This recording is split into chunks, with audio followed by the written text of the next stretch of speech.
Hey everyone, I'm Arun here, and today I'm gonna show you how to mix your pop vocals in FL Studio 20. The track is one of my own songs called To Be Honest. If you wanna give it a listen, then link in the description below. No BS, let's get straight into it.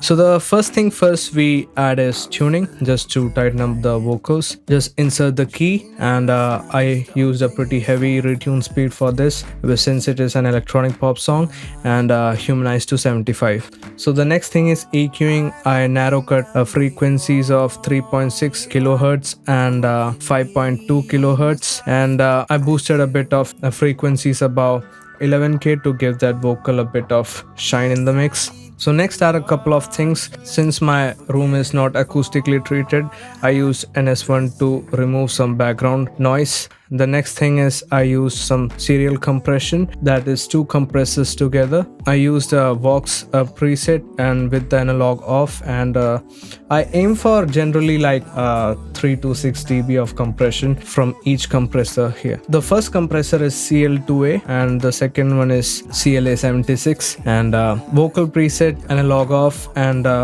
aiming for a compression about 3 to 6 dB. In general, we need around 5 to 10 dB of compression in our vocals depending on the genre. The third thing I use is voice centric. It is a couple of effects just compiled in a single knob. It's easy and it gives a good shine to the vocals. Don't go overboard with it, so just be sure to make use of it in a subtle way. So the next thing I used is multiband compression. I am compressing a lot of high end in the vocals. The second last thing I used in this chain is saturation. I used the black box analog design SZ2 and basically playing with the knobs, and I used again airy vocal preset here. The last thing in this chain is the limiter.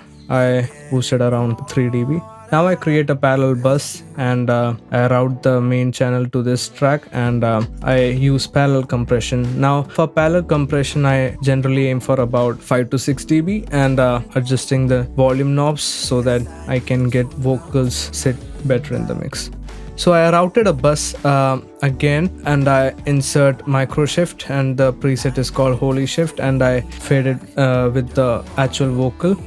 So again I routed a bus, and this is the main vocal slap delay, and I use edge delay for this. 95 BPM 1/16, lo-fi, and high pass at 300 Hz and low pass at 1k, and ping pong settings with analog off.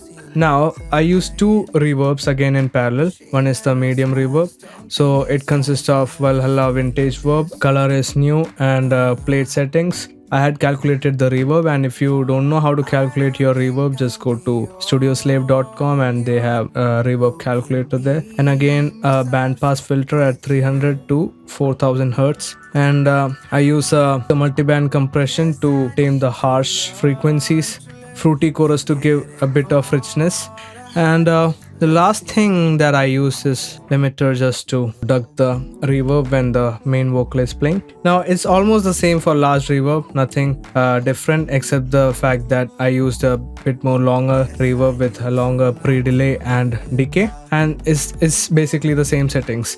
And with the vocal doubles and other background vocals, I do the same except that I use a different preset for the voice centric, and also EQing out a bit of high end so that it sits better in the mix. YouTube things, but subscribe if you loved it. I hope you found it helpful, and let's listen to the final result in the mix. Calling never making sense, but I've been thinking about you all the time, yeah. If you wanna spend time with me,